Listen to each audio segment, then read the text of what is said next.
dari Universitas Negeri Surabaya, Fakultas Ilmu Sosial dan Hukum, jurusan Pendidikan Geografi, Prodi S1 Pendidikan IPS.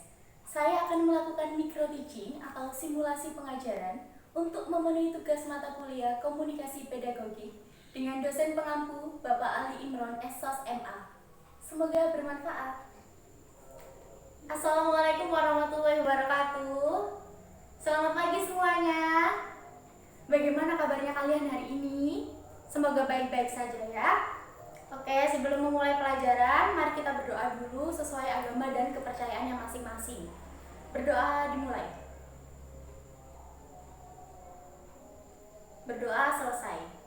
Oke, sebelum memulai pelajaran, saya mau mengabsen kehadiran kalian semua. Apakah semuanya hadir hari ini? Atau ada yang berhalangan hadir? Oke, semuanya hadir ya. Berarti ini nihil ya absen hari ini.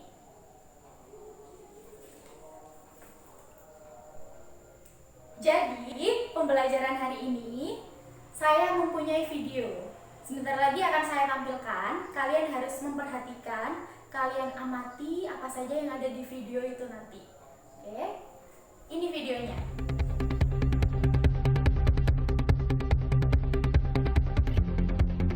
Dari Sabang sampai Merauke berjajar pulau-pulau, sambung menyambung menjadi satu, itulah Indonesia. Ya, tidak heran jika Indonesia menjadi negara kepulauan terbesar di dunia. Negara kita memiliki luas wilayah hingga 1.904.569 km persegi. Siapa yang tidak kenal dengan keindahan Pulau Raja Ampat, Bali, Derawan, Belitung, dan masih banyak lagi pulau-pulau lainnya yang tersebar dari Sabang sampai Merauke. Berada di benua Asia, tepatnya di Asia Tenggara, diapit Samudra Hindia dan Samudra Pasifik. Indonesia memiliki lebih dari 17.000 pulau dan ada sekitar 6.000 pulau lainnya yang tidak berpenghuni menyebar di sekitar Katulistiwa. Dari video yang sudah saya tampilkan, ada yang mau berpendapat? Iya, ayo Haris, berpendapat ayo. Oke, terima kasih jawabannya. Yang lain mungkin? Oh iya, Silvi, silakan. Oke, beri tepuk tangan dulu buat teman kalian yang sudah mau berpendapat. Ya, Haris tadi berpendapat jika Indonesia adalah negara yang mempunyai banyak kepulauan. Benar. Lalu Silvi menambahi, jika di dalam kepulauan Indonesia banyak terdapat daerah atau kota. Nah, karena banyaknya pulau yang tersebar luas di wilayah Indonesia, jika kalian ingin berpergian antar pulau atau antar kota, biasanya menggunakan apa? Transportasi umum atau transportasi pribadi? Mungkin ada dari kalian yang biasanya menggunakan jasa penerbangan untuk pergi ke luar kota. Ya. Nah, untuk materi kali ini, jika dikaitkan dengan banyaknya pulau, banyaknya daerah di Indonesia, maka bisa saja terjadi perdagangan di antara pulau-pulau itu. Nah, untuk kompetensi hari ini ya, kalian nanti akan mempelajari tentang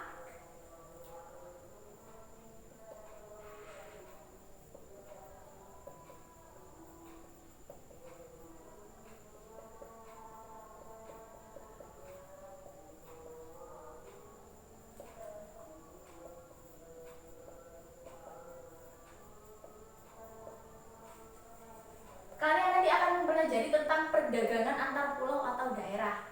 Jadi hari ini nanti diharapkan kalian bisa menjelaskan apa itu artinya perdagangan antar pulau atau daerah, lalu bagaimana proses terjadinya perdagangan antar pulau, lalu apa saja faktor-faktor yang menyebabkan terjadinya perdagangan dan apa manfaatnya bagi masyarakat Indonesia adanya perdagangan ini. Kriteria penilaian pada pembelajaran hari ini ada 3. Yang pertama, penilaian sikap. Saya akan menilai berdasarkan nanti antusias kalian dalam bekerja kelompok. Jadi nanti jika ada yang tidak menghiraukan kelompoknya, ada penilaiannya tersendiri.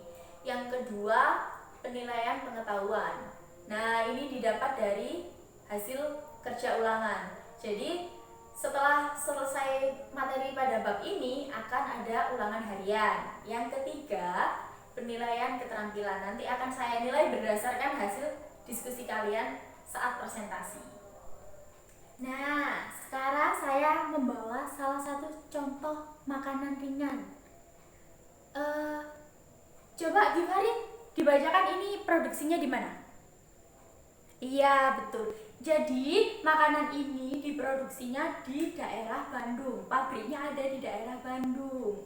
Nah, karena ini diproduksinya di Bandung, tetapi kalian yang tinggal di Surabaya dan Sidoarjo bisa mengetahui produk ini dan bisa merasakannya. Ini karena adanya perdagangan antar daerah. Nah, untuk perdagangan antar daerah di Indonesia ini sudah dalam skala nasional karena kecanggihan teknologi. Untuk mendistribusikan barang sekarang bisa dilakukan dengan gampang.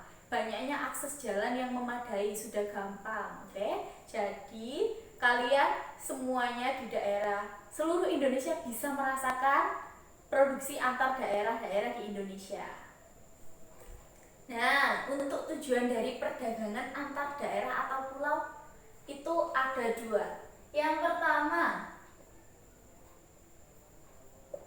sudah jelas ya, kalau adanya perdagangan pasti untuk memperoleh keuntungan.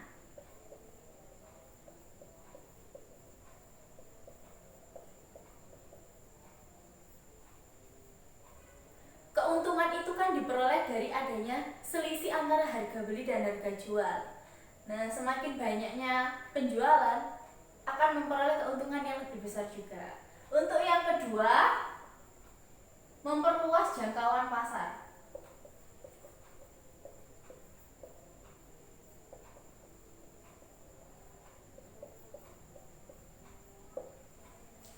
Nah, dengan memperluas jangkauan pasar ini kan barang yang diperoleh antar pulau itu tadi kan akan didistribusikan ke daerah lain. Nah, karena semakin banyaknya jangkauan yang dituju, maka keuntungan yang diperoleh juga akan besar. Contohnya begini, di daerah Sidoarjo, Jawa Timur, ada sentra pembuatan batik di Desa Jetis. Batik yang dihasilkan dari daerah Jetis itu tadi pasti akan didistribusikan ke daerah-daerah sekitaran Sidoarjo. Untuk kalian yang tinggal di Sidoarjo, coba kalian pergi ke daerah Surabaya, Malang, atau Pasuruan, Gresik. Pasti kalian akan mudah untuk menemui batik khas dari Sidoarjo yang diproduksi di Desa Jetis. Setelah tujuan, lalu kita akan mempelajari tentang bagaimana proses terjadinya perdagangan antar daerah. Yang selanjutnya lagi, faktor pendukung.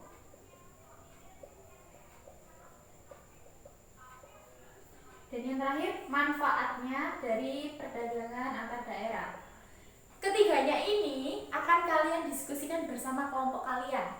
Sekarang, saya akan membagi kalian menjadi kelompok yang heterogen. Dengan berhitung ya, dari pojok sampai pojok sana. Nanti kalian diskusikan ini, dan hasil diskusinya kalian akan dipresentasikan di depan kelas.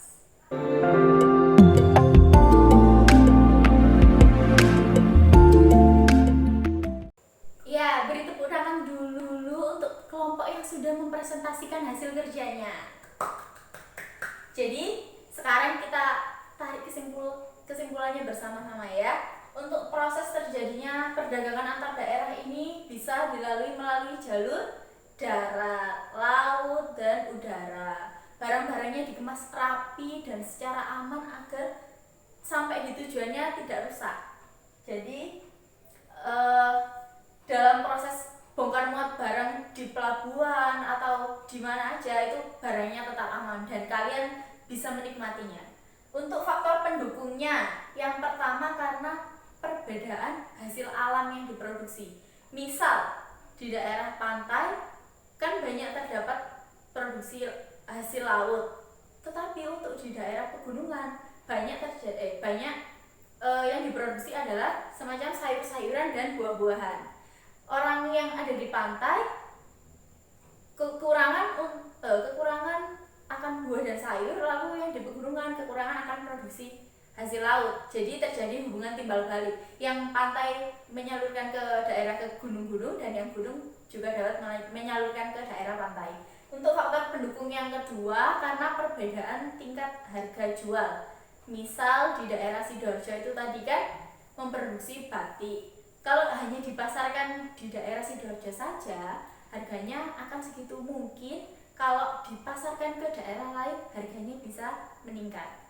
Lalu untuk manfaat adanya perdagangan antar daerah, sudah jelas untuk memenuhi kebutuhan, lalu untuk meningkatkan produktivitas, memanfaatkan teknologi dengan seefisien mungkin, dan yang paling pasti akan membuka lapangan pekerjaan baru. Sekian pembelajaran pada hari ini. Kalian jangan lupa untuk jaga kesehatan, jangan lupa rajin membaca untuk materi selanjutnya yang akan kita pelajari. Sebelum saya mengakhiri, mari kita berdoa sesuai dengan agamanya untuk ilmu yang kita dapat di hari ini semoga bermanfaat. Berdoa dimulai. Berdoa selesai, saya akhiri. Wassalamualaikum warahmatullahi wabarakatuh.